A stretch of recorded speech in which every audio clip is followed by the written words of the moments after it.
Salam, hər vaxtınız xeyir olsun əziz izləyicilər. Mən Həcər müəlliməm. Bugün sizlərə ABC Akademinin təqdim etdiyi sınaq toplusundan 3-cü sınağı izah edəcəm. Bilirsiniz ki, vaxt tapdıqca izahları çəkməyə çalışıram. Bununla bağlı çox mesaj alıram ki, sınaqların izahını çəkin və bir qədər sürətli çəkin. Amma mən maksimum əlimdən gələn qədər vaxt etdikcə çəkməyə çalışacağam. Sınavın izahına keçməmişdən öncə bir məsələyə toxunmaq istəyirəm. Sınaq 1-də 4-cü sual. Biraz həqiqətən bu sualla bağlı aldığım mesajlar artıq əsəblərimə toxundu. Buna görə də mən həmin sualın yeri ilə təqdim eləmək istəyirəm. Sual belə idi ki, birinci sınağı bir dəqiqə açın mən buradan. Sual belə idi ki, yəni Ləmblə haqqında bir sual idi. Və sualda mən götürmüşdüm ki, bir dəqiqə sualın özü. Hə, sorucu disk 400 qamçıya malik olan hansı yanlışdır?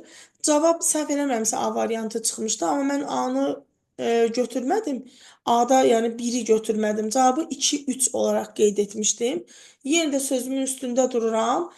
Sözümün arxasında dururam. Hətta videonun altına rəy yazanların bir çoxsuna kitabın səhifəsi ilə göstərməmə baxmayaraq, bununla bağlı yenidən mesajlar alıram ki, orada elə deyil, burada belədir.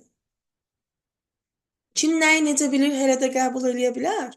Amma mən cavabda çap səhvi olub, yanlışlıq olub, nəyə baxılıbsa, məsələn, mən onu yanlış olaraq qəbul eləmək məcburiyyətində deyiləm.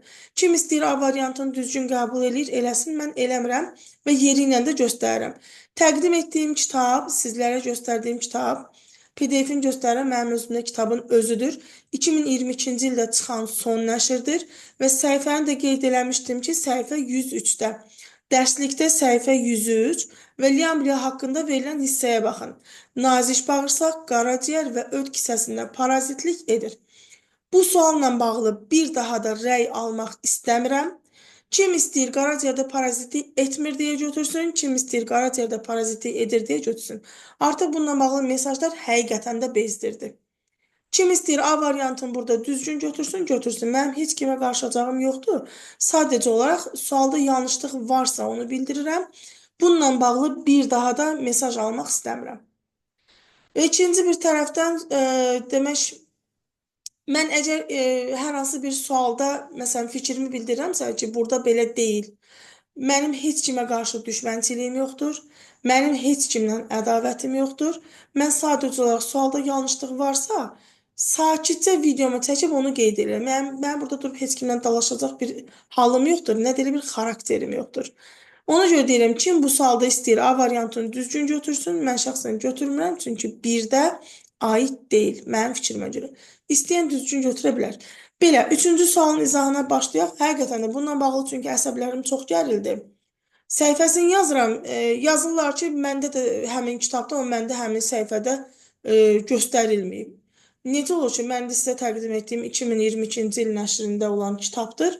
Ən sonuncu 10-cu sinif dərsliyinin kitabıdır və orada təqdim olunur. Sizdə necə göstərməyib, mən deyə bilmərəm. Demək, belə bir sualların həllini necə edirik? Kütləsi 5268-dirsə, bunun içərisində həm funksional, həm də radikal qrupların kütlələri var. Amma təbii ki, radikallar bərabər olmadığına görə biz bunun ümumi radikallarının və yaxud da funksionallarının kütləsini ayrı-ayrı tapmalıyıq. Buna görə də dəqiq bildiyimiz kütlədən gedəcəyik. Məsələn, funksional qrupların kütləsi bəllidir, dəqiqdir ki, hansında nə qədər var. Bu hissəni biraz təmizləyim, onsuz da ora çatanda təzədən silərəm. Bu hissəni ağardım və sualın izahını buradan qeyd edeyim.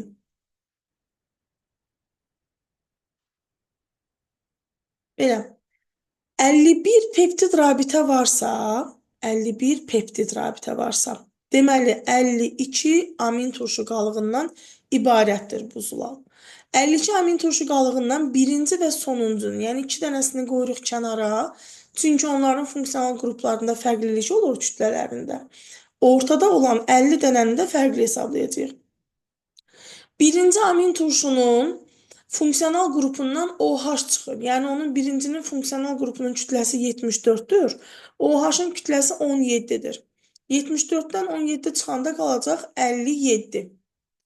Sonuncunun funksional qrupunun kütləsi 74-dür. O sadəcə özündən bir dənə H verir. O H-ı vermir. Ancaq amin qrupundan H verir. Bunun da kütləsi 1-dir. Olacaq 73. Bu ikisinin kütlələrinin cəmi olacaq 130. Ortada olan 50 dənə amin turşunun funksional qruplarının hər birindən həm H, həm də OH çıxır. Ümumi götürəndə 18, yəni 1 su qədər azalmış olur. Buna görə də 74-dən 18 çıxanda eləyəcək 56. Deməli, ortada olan 50 dənə amin turşu qalığının hər birinin funksional qruplarının kütləsi 56-dır. Biz bunların radikalları bərabər olmadığına görə bunun haqqında fikir yürüdə bilmirik. Ona görə də bir dəqiqə kalkulatorumu götürüm, çünki burada rəqəmlər biraz böyük olacaq. Ortada olan 50 dənə amin turşu qalığının funksional qruplarının kütləsini tapmaq üçün 50-ni vuraram 56-ya. Eləyəcək 2800.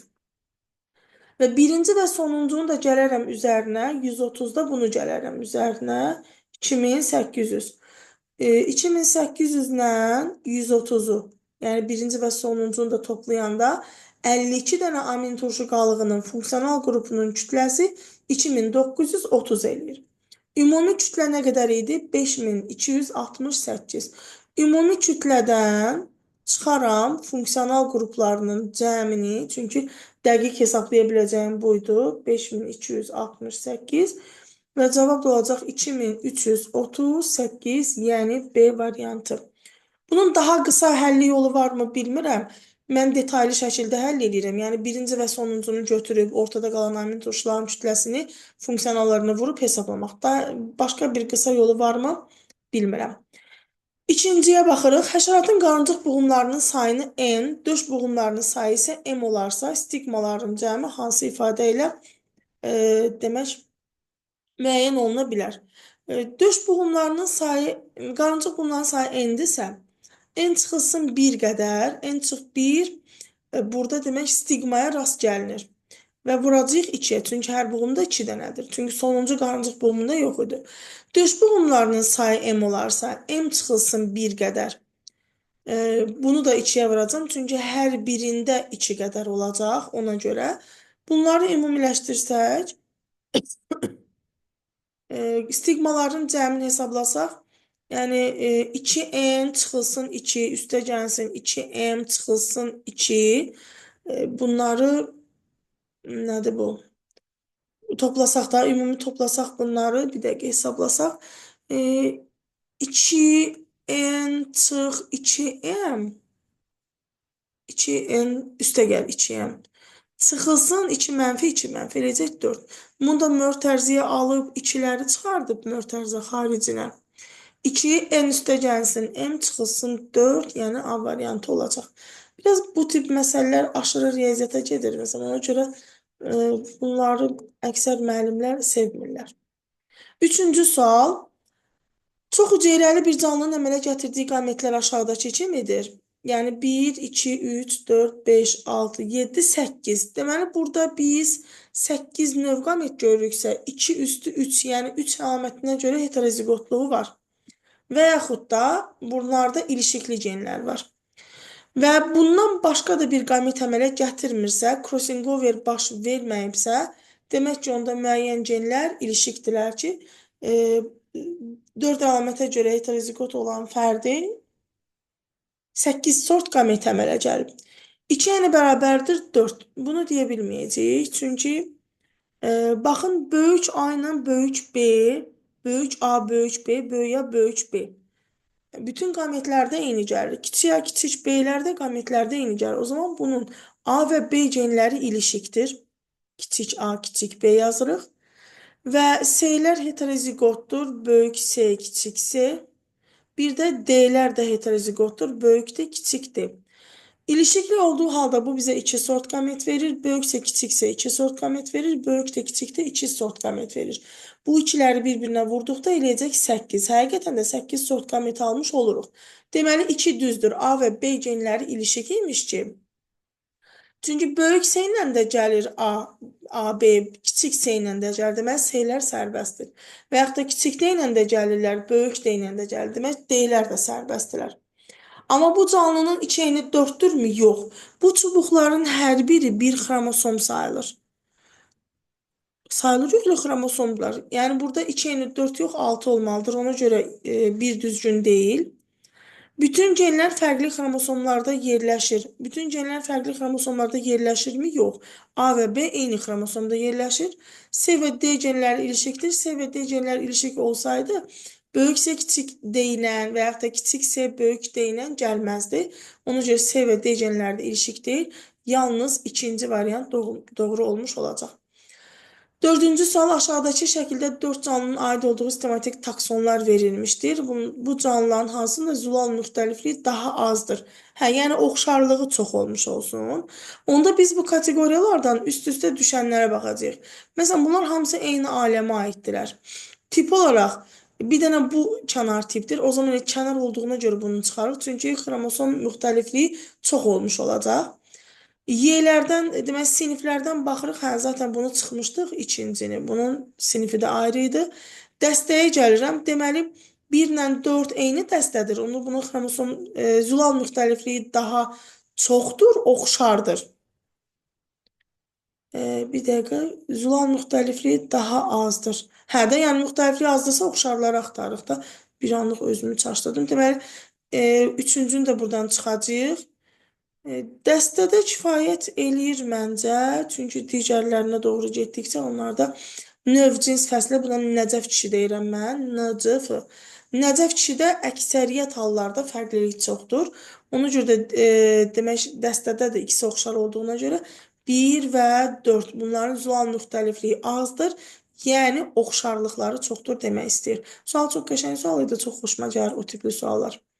Belə, indi buranı bir də təmizləyək. Bayaq əziyyət çəkib yazmışdıq. Hansı bitki və ya bitkilərin bir dənə sil sonra danışdıq. Hə, hansı bitki və ya bitkilərin endosperm hüceyrəsində bir ədəd Y cinsi xromosomuna rast gəlinir. O zaman endosperm triploid olmalıdır. X, X, Y imiş. Deməli, bunun mərkəzi hüceyrəsi 2-X-dardan, Y o zaman spermidən gəlib. Spermdən gəlibsə, bu çiyələk olmaz. Çünki çiyələyin spermisində Y yoxdur. Onlar dişi heterogamet idilər. Kənav, elodeya, maya sarmaşığı digərlərində olar. Ona görə olacaq A variantı. 6-cı sual, tetraploid dişiciyi olan tetraploid bitkinin dişiciyi. Aha, Rüşen hissəsini çəkək. Dişicik tetraploidsə mərkəzə 4-ən yazaraq, o zaman kənarlar 2-əndirlər. Üst sənə 2-ən buradadır. Bunun izahı YouTube kanalında var deyə, video çox uzanmasın deyə çox o haqda danışmaq istəmirəm. Yəni, mərkəzdən gəlib birləşib olan mərkəzi diploidin tozluğu ilə 2-əndir. Bu da 2 dənə spermi verəcək N, N. Mayalanmadan sonra əmələ gələn xromosom dəstləri deməli, birinci mayalanacaq, birinci ilk mayalanmadan zigot əmələ gələr. Yumurta hüceyrə 2N, spermdə N olanda bunun rüşeymi olacaq 3N. Baxıram, rüşeyim 3N qeyd olunur. Deməli, bu doğrudur. İkinci mayalanmada mərkəzi hüceyrə ilə yumurta hüceyrə birləşəcək. Bu olacaq endosperm, endosperm 5N olar. Deməli, bu da doğrudur. Sonra baxıram meyvənin qabığı. Meyvənin qabığı yumurtalığın divarından əmələ gəlir. Əgər ki, yumurtalığın özü diploidi 4-endirsə, bunun yəni bütün xromosom dəsti 4-endirsə, onda onun meyvənin qabığı da 4-en olmuş olardı. Bu yanlışdır. Toxumun qabığı isə yumurtacıq divarından əmələ gəlir. Bunun demək yumurtacıq divarı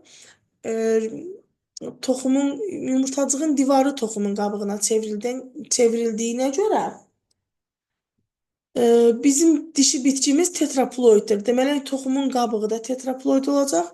Meyvənin lətli hissəsi də dişidən, yumurtalıqdan əmələ gəldiyinə görə bu da tetraploid olacaq. Yəni, bir dənə 2-dən başqa digər variantlar doğrudur. 7-ci sual, tədqiqatçı ağacın oduncağının diametri 10 cm olan A, diametri 8 olan B, tamam çəkirik. Demək, ən kiçik hansıdır? 8. O zaman bura 8 çəkirəm, yazıram B. Bir dənə də üzərindən çəkirəm, 10 cm olan A-dır. Bir dənə də üzərindən çəkirəm, yazıram 14 cm olan da nəymiş? C. Mərkəzdə də bir dənə burada özək qeyd edirəm. Bu da illik halqalarla. Çox iyrənc çəkdim, amma yox, yola verək. Və deyir ki, bu fikirlərdən hansı doğrudur?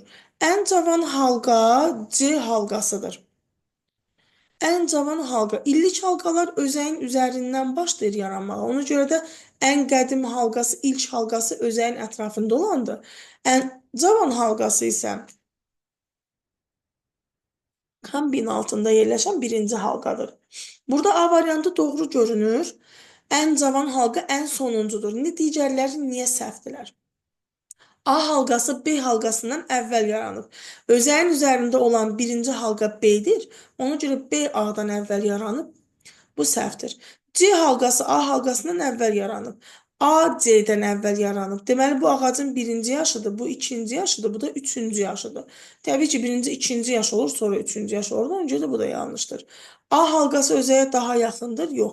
A-nın diametri B-dən böyük olduğuna görə diametrin daha da böyüdür. Bax, halqalar böyüdükcə diametr də böyüyür. B halqası kambiyə yox, özəyə yaxındır. Buna görə də bu variant yanlışdır. 8. Doğru ifadələri seçin. İnsanın gövdə skeleti.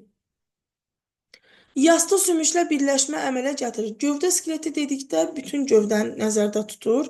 Yastı sümüklə birləşmə əmələ gətirir. Hə, ənsə sümüylə, çanaq sümüylə birləşmə əmələ gətirir. Yəni bu düzdür.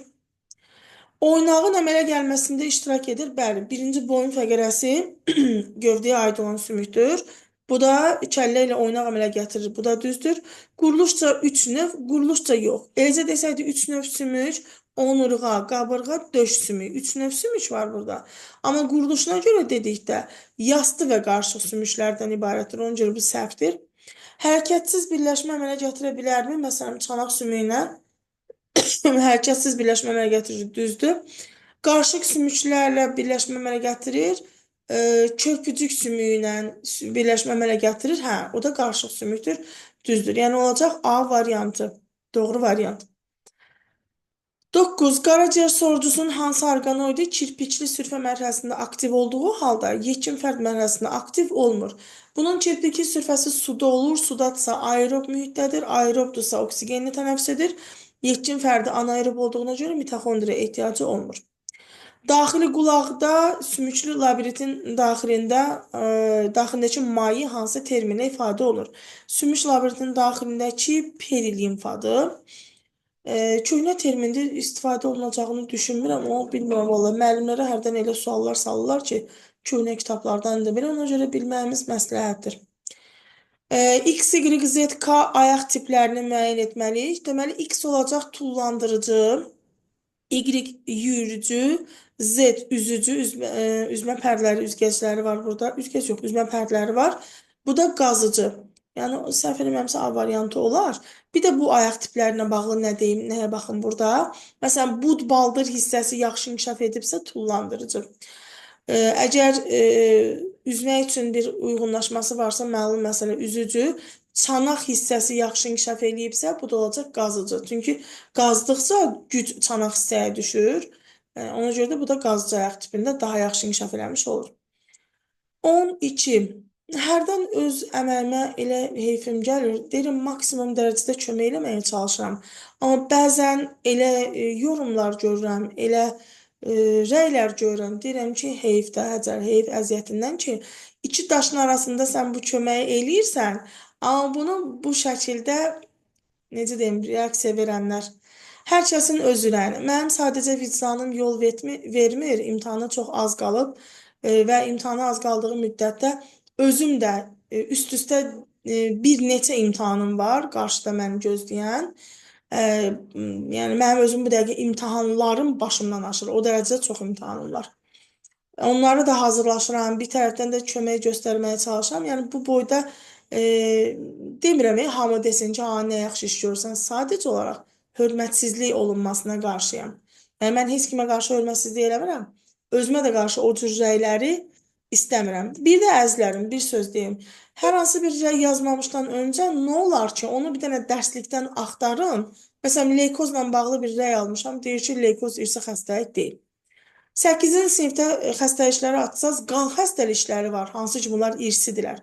Bir də qanla yoluxan xəstəliklər var. Leykoz əgər xromosom mutasiyasından əmələ gəlirsə, necə irsi deyil ki?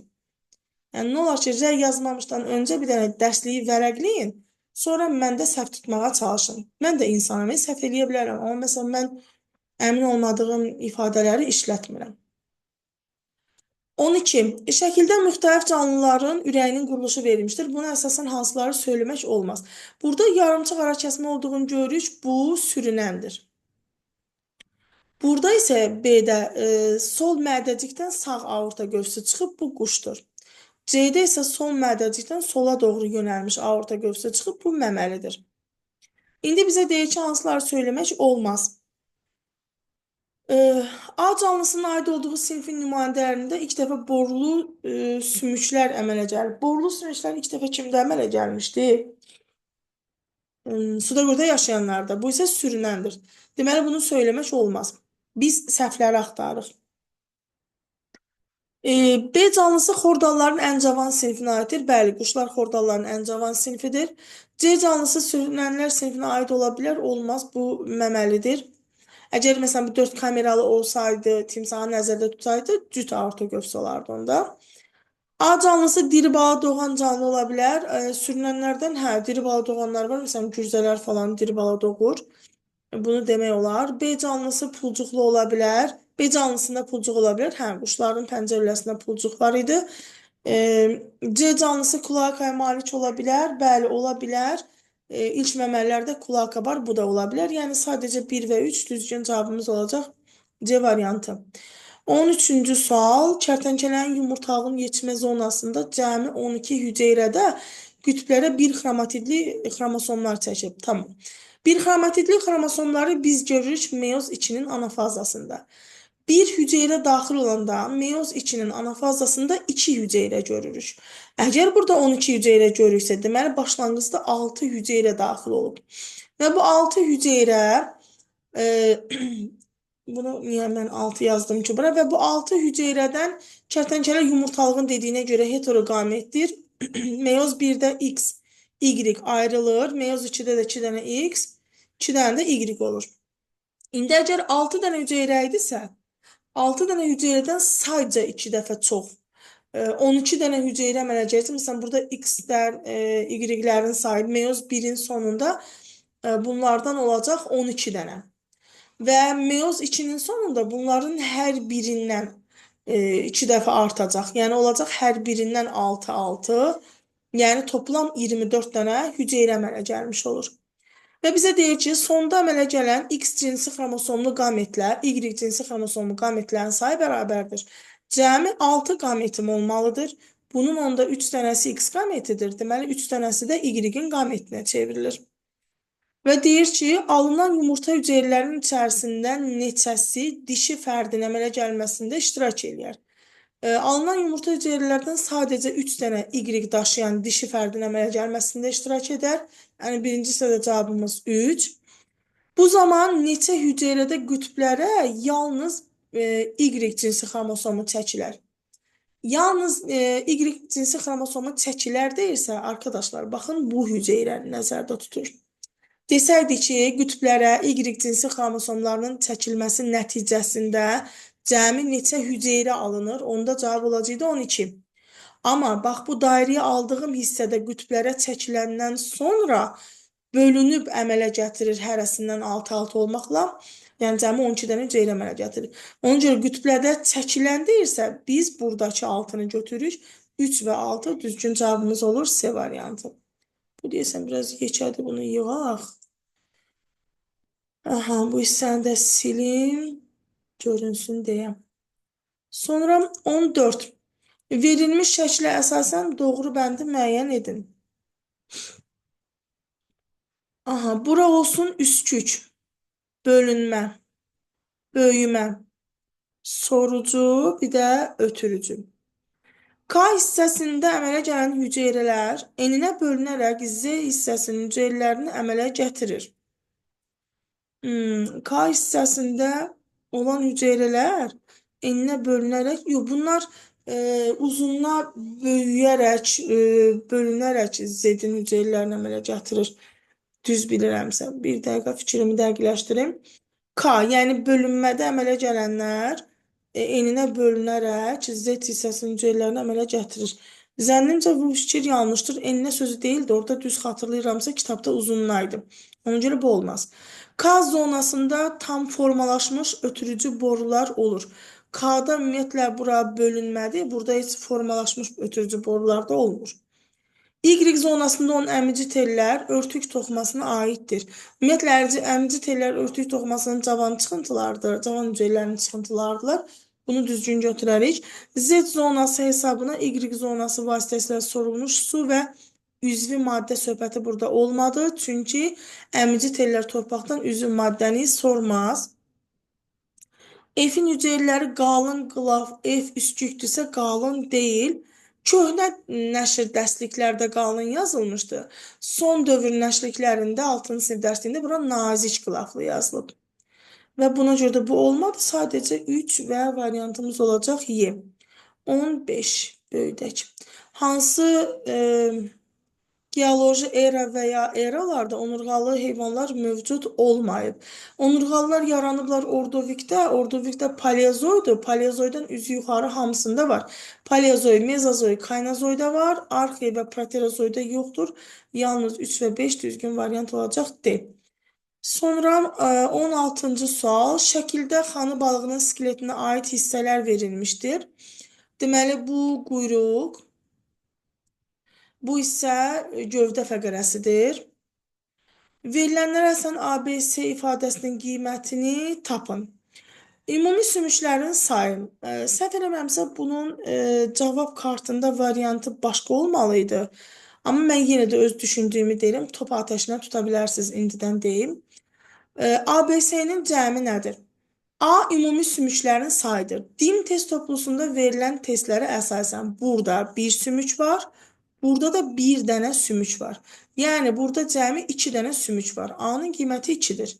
Ümumi qövslərin sayı deyir. Qövs demək 2023 MİQ imtahanından sonra götürdük ki 1, 2, 3, 4. 4 dənə qövs quyruq fəqərəsində var. 1, 2, 2 dənə də qövs gövdə fəqərəsində var. Yəni ümumi qövslərin sayı 2, 4, 6. Qabırğaların sayı isə bura hələ qabırğa birləşmədiyinə görə, məsələn, buradan belə çəksəydi bir sümük, qabırğa o zaman birləşmiş olardı. Amma belə bir hissə çəkmədiyinə görə qabırğaların sayı 0-dır.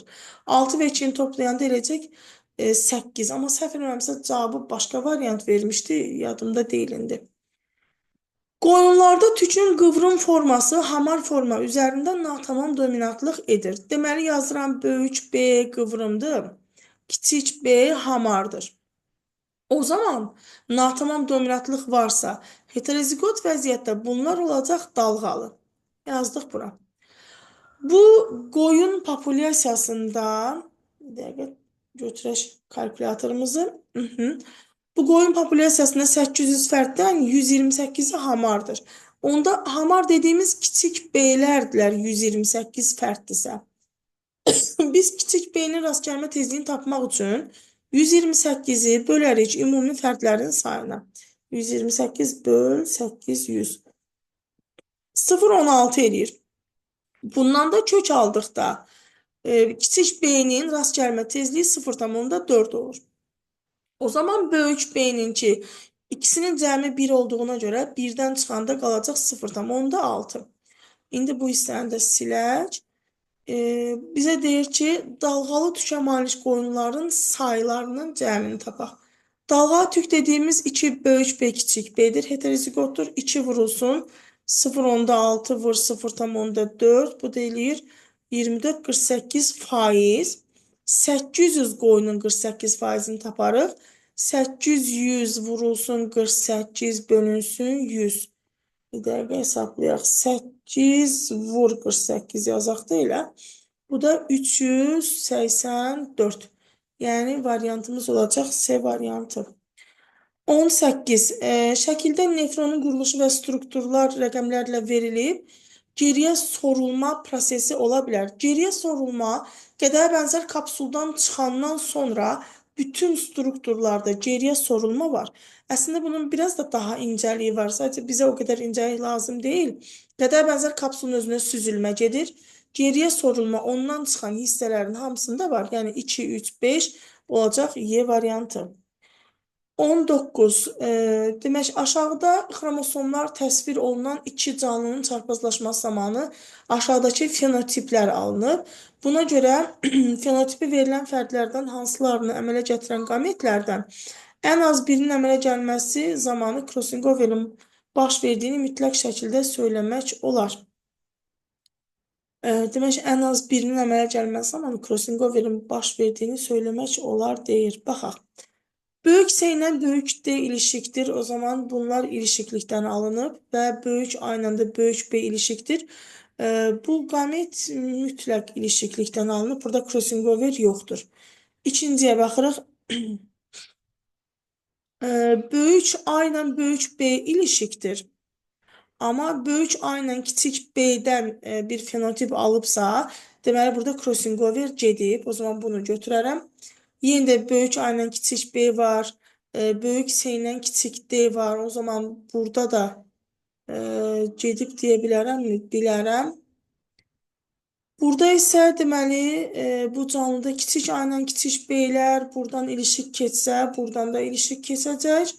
Kiçik S ilə kiçik D'lər buradan ilişik keçib, buradan da ilişik keçib. O zaman bunda da ancaq ilişik keçib. 2 və 3 olsun, S variantı olacaq. 20. Aşağıdakı canlılardan neçəsinin aid olduğu sinifin nümayəndələri Lamarck tərəfindən təklif olunan təsnifat sisteminin 5-ci pilləsindən yer alır. Özüm Lamarck'ın təsnifat sistemini yaman moda mindirdim ha. Məndən əvvəl Lamarck'ın sistematikası haqqında buna toxunan yadıma gəlmir suallarda falan. Yəni biraz da qəbulda da gördüm o sualları, amma mən onu hardasa bir 3 il bundan əvvəlki, 3 mü 4 mü il bundan əvvəlki videomda onun haqqında danışmışdım. Ondan sonra gördüm ki, suallar çoxalmaya başladı. Əslində maraqlı bir şeydir. 20-ci sualda deyir ki, 5-ci pilləsində neçəsi yer alıb?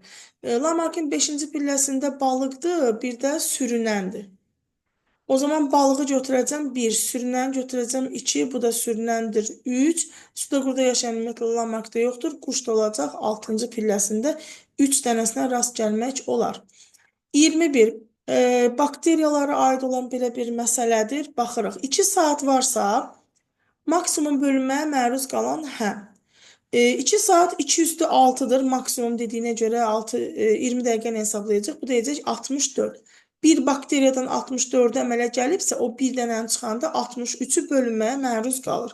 Onda yazıram ki, 2 saatda bir bakteriyadan 63'ü bölünməyə məruz qalırsa, neçə bakteriyaymış ki, 252 eləyib, x də bərabər olacaq 4. Deməli, başlanğıc bakteriyam 4'dür. 3-cü bölünməyə məruz qalan bakteriya sayını, yəni buraya yazırıq 4. 4 bakteriya bir dəfə bölünəndə olacaq 8, ikinci dəfə bölünəndə olacaq 16, üçüncü dəfə bölünəndə olacaq 32. Üçüncü bölünməyə məruz qalan dediyinə görə, üçüncü bölünmədən əmələ gələn 32'dir, amma 16 dənə bakteriya bölünüb 32 olur. Yəni, y-in qiyməti olacaq 16, 4 ilə də 16, çünki x-dən y-in cəmi deyil, eləyəcək 20. Və yaxud da bunu başqa necə hesablaya bilərsiniz? Ötən videoda da demişdim. 4 vurulsun, 3-cü bölünməyə məruz qalan dediyinə görə özündən bir əvvəlki bölünməyə 2/2 götürürsünüz. 22. Onurğalılar yarım tipinə aid bir canlının bədən temperaturu ətraf mühitdən asılılığı verilib. Baxıram ki, temperatur qalxsa da balıq neymiş Allah? Canlının bədən temperaturu dəyişməyib. Deməli, bu sabit bədən temperaturuna malik olan canlıdır. Yəni, ya quşdur, ya da məməlidir. Aid olduğu sinifin ilk nümayəndələri, ilk istiqanlılıq məməlilərdə rast gəlib. Məməlilər sinifində ilk nümayəndələr triasda meydana çıxıb, yəni olacaq Y. 23. Periferik sinir sisteminin əmələ gəlməsində rol oynayır. Hissi neyron aksonu. Hissi neyron aksonu burada iştirak edirmi? Edir. Çünki mərkəzdə, həm periferikdə rast gəlinir. Hərəki neyronun cismi ancaq mərkəzdədir. Ara neyron ümumiyyətlə mərkəzdədir. Hərəki neyronun dendriti mərkəzdədir. Hissi neyronun cismi mərkəzi sinir sistemindən kənarda periferiyadadır. Hərəki neyron aksonu həm mərkəz, həm periferiyadadır. Bunu da götürərəm. Hissi neyronun dendriti də ümumiyyətlə periferiyadadır. Yəni 1, 5, 6, 7 A variantı olacaq. 24. İnsan skeleti haqqında verilən fikirlərdən hansı doğrudur? İnsanın kəllə skeletində 3 növ sümük birləşməsi mövcuddur. 3 növ sümük birləşməsi əslində yazmalıydı ki, bura yetkin insanın. Çünki əmcək çıxıntısı əslində orada sümük birləşməsi kimi yarım hərəkətli kimi gedir. Ontogenezimizdə məsələn 3 növ olur orada. Yetkin insanın kəllə sümüyünü nəzərdə tutubsa kəllə skeletin, onda 3 növ deyil. İnsanın gövdə skeleti iki cür sümük iliyi olan sümüklə birləşmə əmələ gətirir. Gövdə skeletinə qabırğa, onurğa, bir də döş aid idi. Bunun da heç biri birbaşa iki cür sümük iliyi olan, yəni sərbəst hissə ilə birləşmir. Yuxarı ətraf skeleti qurşaq sümüklə, yuxarı ətraf skeleti qarışıq sümüklə birləşmə əmələ gətirir. Yuxarı ətraf skeleti qarışıq, məsələn, yuxarı ətrafın özünün körpücüyü gəlib döş sümüyünə birləşir ki, o da qarışıq deyil. Yuxarı ətraf skeletində quruluşca bütün növ sümüklərə rast gəlinir. Yuxarı ətraf skeletində dedikdə sərbəst və qurşaq nəzərdə tutulur ki, burada uzun da var, qısa da var, yastı da var, qarışıq da var, hamısı var. Gövdə skeletində bir növ sümüklə birləşmə əmələ gətirən sümüklər, yəni 4 dənə qabırğa, bir dənə də sonuncu büzdüm. Yastı və qarışıqlar, bəli, qabırğalar yastıdır, büzdümdə qarışıqdır, bu da düz. Yalnız 4-5 olur, onda C variantı olur. 25. Buğda toxumu cücələrkən endospermdə olan ehtiyat qida maddəsi rüşeymənə vasitəsilə daxil. 6-cı sinif dərsliyində toxumun paragrafının axırıncı cümləsidir. Ləpə yarpaqları vasitəsilə daxil olur. 26. Yetkin qadına müəyyən müddətdə sarı cisimlərin ümumi fəaliyyəti 70 həftə olubsa, ovulyasiyaların sayını hesablayın. Hamiləlik olmayıb. Bir ay başıda sarı cisim 2 həftə müddətindən fəaliyyət göstərir. Burada neçə ay başı olub ki, 70, x də bərabərdir 35. Hərəsində də bir ovulyasiya olur, yəni olacaq 35 dənə də ovulyasiya. 27. Şəkildə verilən canlı latimeriyadır.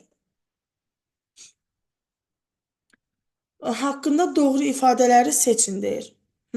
Qığırdaqlı balıqdır? Yox. Sümüşü balıqların ən qədimi dəstəsidir. Devonda meydana çıxıb. Nəsli kəsilmiş canlıdır. Əslində bunun ən sonuncu nümayəndəsi 1953-cü ildə görülüb. Sadəcə yaşamasına dair izlər falan mövcuddur. Ona görə bunun nəsli kəsilmiş deyə bilmirik. Bir qan dövranına malikdirmi? Bəli, balıqda da bir qan dövranı var. 4 cüt qəlsəmə yarığı, olmadı. 4 cüt qəlsəmə yarığına malik deyil. Onda olacaq bir dənə 3. 28. Hansı bitkinin aid olduğu müxtəliflik və mənşə mərkəzi şimal və cənub. Yəni ekvatoru kəsən istəyir. Qardalı Mərkəzi Amerikayı kəsmir. Ekvatoru kəsən bir cənubi Asiya tropik mərkəzidir. Bir də Cənubi Amerikadır. Cənubi Asiyada düy var, Cənubi Amerikada ananas var, elə budur, düz. Bu müxtəliflik mənşə mərkəzlərini əzbərləməkdə çətinliyiniz varsa, mənim YouTube kanalımda bunun çox rahat bir videosu var, 4-5 dəqiqəlik videodur. Çox rahat əzbərləmə yolları qeyd eləmişəm. Geoxronoloji cədvələ əsasən hansı daha əvvəl meydana çıxmışdır? Tamam. İynəyarpaqlılar daş kömürdə. Milçök sistemi Devon, baş beyin qabığının yaranması. Rüşeym halında qabıq desəydi daş kömürdür. Amma məsələn ilk dəfə beyin qabığı yaranıb məməlilərdə, bu da Triasda olsun. Onurğa Ordovikdədir, əlavə yan köklərdə Silurdadır. Daha əvvəl dediyinə görə ən qədimini götürəcək, bu da olacaq onurğanın yaranması. Səhv fikri göstərin. Atomların birinci bioloji miqrasiyası mikroorqanizmlərdir. Səhv fikri axtarıq bunun haqqında. Xomosintez edici ola bilər. Bəli, bir hüceyrəlidirlər də ola bilər. Fotosintez edici də ola bilər. Məsələn, bakteriyalarda xomoda var, fotoda var. Xloroplast, olmaz. Bir hüceyrələrdə xloroplast yoxdur. Parazit də var, göbələkdə ola bilər. Yəni, düzgün cavab olacaq C. İnsanın gövdə zəllərinə aiddir. Ətrafların sərbəst hissələrinin nəzərlərini çıxın. Yerdə qalan gövdə. Məsələn, 4 başlı, 3 başlı ətrafların bükücü açıcı əzələlərində bunlar hər ikisi açıcıdırlar. Ümumiyyətlə, bükücülərdən də görsəz onlar da çıxın. Yerdə qalanlar 1, 3, 4 olsun. Məsələn, Y variantı gövdə əzələlərdirlər. 32. Hansı xəstənin əmələ gəlməsində yalnız virus və bakteriya iştirak edir? Demək ki, meningitin yaranmasında virus, bakteriya, bir də parazit bir hüceyrələr iştirak edirdi. Amma faringit virus və bakteriyanın törətdiyi xəstəlikdir. Ona görə olacaq B. 33. Verilmiş qida zəncirində yer alan canlılar haqqında doğru fikri seçin. İşıq şüası elin üzərinə düşür. El produsentdir. Eli N yedi. N birinci konsumentdir. M ikinci konsumentdir. K da redusentdir. 10 sinif dərsliyində səhv eləmirəmsə paragraf 6-da verilən şəkildir. El redusentdir, yox. El produsentdir. Doğrunu axtarıq biz buradan. En canlısı ikinci dərəcəli konsumet ola bilər. Hə, biz də onu qeyd eləmişik. Bu düzdür. En dovşan ola bilməz. Birinci konsumetlər ot yeyəndilər. Dovşan yazıqda ot yeyəndi də. K canlısı bir hüceyrələr ola bilməz. Niyə ola bilmir ki? K redusentdir. M canlısı istehsalçı yox, istehlakçı olmalıdır. Ona görə də bu yanlışdır. 34. Ağacdələnə bənzər birəbitdən. Demək, birəbitdən cinsləri var idi. Yer, ağac, bir də silvilər. Yer birəbitdən cinsinin, bax bunlar cinsdirlər. Oy. İki dənə növün tanıyırdıq. Böyük yer birəbitdəni, bir də kaktus yer birəbitdəni. Ağac birəbitdən cinslərindən də bir dənəsini tanıyırıq. Ağaclarına bənzər birəbitdən. Buna görə də ağaclarına bənzən birəbitdən dedikdə elə ağac birəbitdənləri cinsinə aiddir. Silvilərdən növ verməyib bizə. Hə, bir də onu qeyd edeyim burada. Ağac birəbitdəni desə cinsdir, ağaclarına bənzər birəbitdən desə bu növdür. 35. Bitkilərin quraqlığa uyğunlaşması əlamətlərinə aid deyil. Quraqlıqla mübarizə üçün yarpağın dikana çevirə bilər. Gövdəsinə su toplaya bilər, kaktus falan. Köklər dərinə gedib oradan su axtara bilər. Şəkərin miqdarı soyuqla mübarizədir. Quraqlıq deyil, mum təbəqəsi ola bilər. 36. Dərinin epidermis qatında ola bilər. Dərinin epidermisin üst hissəsi ölüdür, alt hissəsi canlıdır. Onca canlı da var, ölü də var. Qan damarları orada yoxdur. Kitabın cümləsində tər vəzlərinin axacağı ora açılır. Pi vəzləri də orada yoxdur. Pir vəzləri yerləşir dermada. 1, 2, 4 olacaq A variantı. 37. X, Y yuxu siklləri. Fazaları əgər 8-dirsə, 1, məsələn, mən bunu belə demək, izah edirəm. Bir yuxu siklini 2 dənə fazaya bölürəm. Bura ləng, bura tez. İndi fazaların sayı 8-dirsə, demək, burada 4 sikl var. Bu yuxuya sərf olunan minimal müddət. 4 dənə belə sikl çəksəz, əslində mən bunu bu şəkildə hesablamıram. Sadəcə indi izah üçün göstərirəm bunu. Minimum dediyinə görə ləng yuxular minimum 1 saat, tez yuxular da 10 dəqiqədir. Bunların hamısını 1 saatdan götürsək, 4 saat burada var. 10 dəqiqə, 10 dəqiqə, 10 dəqiqə. Amma səhərə yaxın artıb olur 20. 3 dənə 10, bir dənə də 20 eləyəcək 50. Yəni 4 saat, 50 dəqiqə də buradan. Demək, x-in qiyməti olacaq 4, y4 saat 50 qəpik deyəcəkdim, ya Allah. Dəqiqə. Bu da olacaq C variantı. 38. Seçin ona görə baş beyin reflekslərin hansı mərhələsi aşağıda verilən refleks görsünün 3-cü mərhələsinə uyğundur.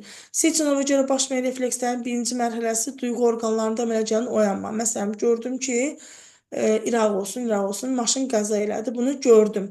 İkinci, beyində gedən oyanma və tormozlama. Yəni, bu hadisədən təsirləndim, qorxdum. Üçüncü də mənim buna davranışım, ya üzümü çördüm, getdim, ya da getdim, kömək elədim. Bu da olacaq insanın davranışı. Yəni, burada ikinci beyində gedən oyanma və tormozlanmaydı.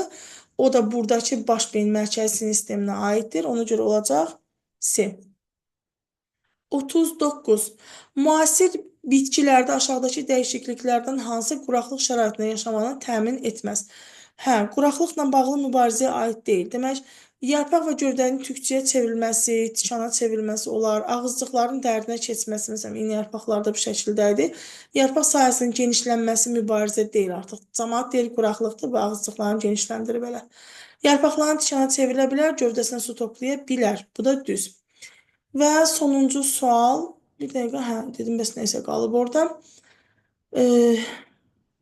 Sonuncu sualda da nüvəsi yoxdur A-nın. Xlorofili var və hüceyrə divarı var. Deməli, bu A bakteriyadır. Çünki nüvəsi yoxdursa bakteriyadır. B hüceyrəsinin nüvəsi var, xlorofili yoxdursa bu bir heterotrofdur. Hüceyrə divarı varsa ya göbələkdir, ya da olsun, məsələn, bir bitki də ola bilər, parazit bitki də ola bilər, hüceyrə divarı var deyə. Baxırıq hansı doğru olduğunu müəyyən edirik. B çox hüceyrəli heyvan hüceyrəsi ola bilər. Heyvan hüceyrəsində hüceyrə divarı yoxdur axı, ona görə bu ola bilməz. A fotosintez edən eykaryot deyil. Xlorofili var, okey, amma eykaryot deyil. Bu bir prokaryotdur. B simbiyoz yaşayan bir canlının hüceyrəsi ola bilər. Məsələn, göbələşlərdirsə, hə, ola bilər. Göbələşlər simbiyoz münasibət əmələ gətirir. Bunu düz götürərəm. A hüceyrəsi bitki hüceyrəsi ola bilər. Bitki hüceyrəsində nüvə yoxdur ki, buna görə olmaz. A və B hüceyrələri ayrı-ayrı aləmə aid orqanizmlərin hüceyrəsi ola bilməz. Elə bunlar ayrı-ayrı aləmdə. Çünki bir nüvəlidir, bir də nüvəsizdir. Ona görə bu variantımız da olacaq. Yanlış. Belə izlədiyiniz üçün təşəkkür edirəm. Növbəti izahlarda görüşərik.